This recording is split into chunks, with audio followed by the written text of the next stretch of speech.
parasta menee suoraan tuonne keräilijän puolella ja siellä nyt on sitten hitaasti kuljettajat edessä ja se ohitetaan johonkin jossakin vaiheessa sitten Sarasilla Paijalle tuolla Volkkarilla ja muut sieltä sitten kuittailee. Kärjessä kuitenkin edelleen Juho Maijala edun Fiatilla ja ottamassa vahvaa sijoitusta tuonne semifinaalien puolelle ja menee semeihin, toinen semeihin suoraan menevä kuljettaja.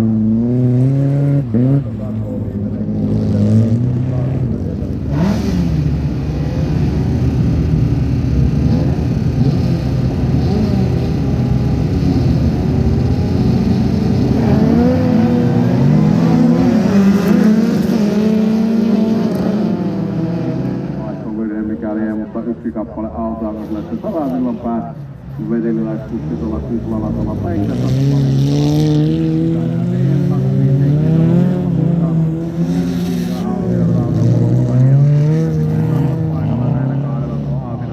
Tässä kohtaa alussa 16 numerolla Emil Koljonen siinä kolmossijalla, nelossijalla numero 4 Lauri Hyttinen ja vitosena 505 Eelis Liukkonen Datsunilla, ja näille kaikillehan nyt se jatkopaikka sitten on, koska tuolla on valitettavasti Sarasillan pää kupla tuolla takakurvissa penkassa ja kisa jäi sitten täällä tässä vaiheessa siihen.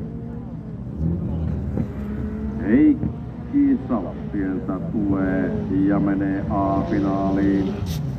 Fiatti rupesi istumaan käteen ja vauhtia saa. Jatketaan A-finaalissa, toinen A-finaalissa. Vili siinä Aution Rautavalvolla, 16 Emil Koljonen.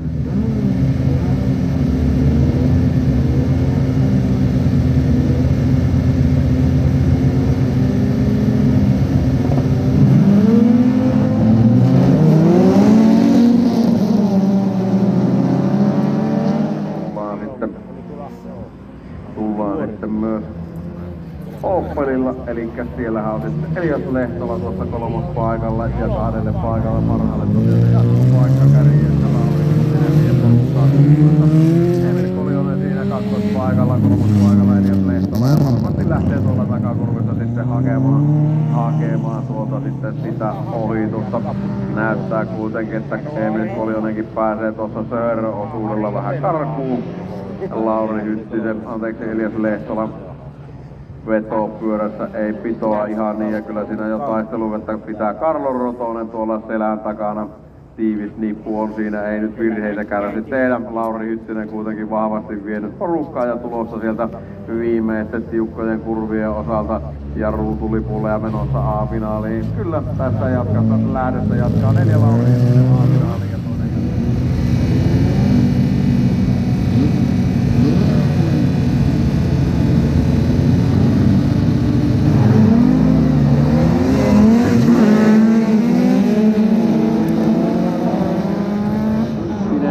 Kärkipaikan, Savela siinä sitten kakkospaikalla ja kyllä Vilin Siira siinä sitten kolmospaikalla. Salon Heikenkään lähtö ei kyllä onnistunut, nyt ei sitten huonostikaan, vaan vielä huonommin onnistui Juho Maijala.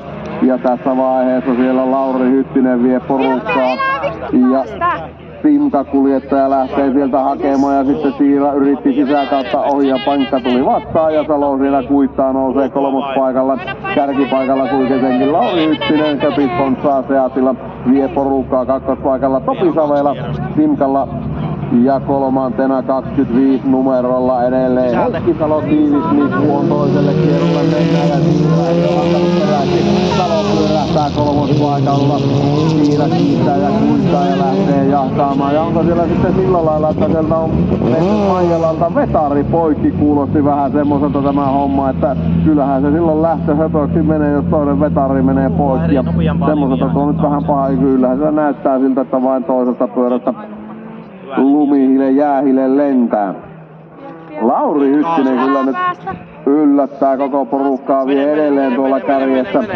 Savela siinä kakkospaikalla, mutta Vili Siira sitten Volvolla hakee ja viimeiselle kierrokselle lähdetään aivan hetken kuluttua ja Salo, niin siinä sitten Niivalla menee, että Savela nyt leveästi pääsee sieltä Volvolla sisäkaarteen puolella. Nyt ajetaan monella ajolinjalla tuohon kakkospuolelle ja siellä on autoa Rinna Savela hakee Hyttisestä ja nyt Salo sieltä sitten tökkää sisäpenkkaa, ei onnistu siirraohitus, mutta kärkikuljettaja pysyy edelleen kärjessä.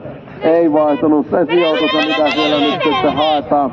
Pökkusen pökitään peräkonttiin, kysellään lisää vauhtia. Lauri Hyttinen vie porukkaa, kotisontaa Seatilla kakkosena edelleen. Siellä sitten tulee Topi Savela ja kolmantena Vili Siira ja tullaan ruutulipulle. Siellä haetaan vielä erilaista linjaa.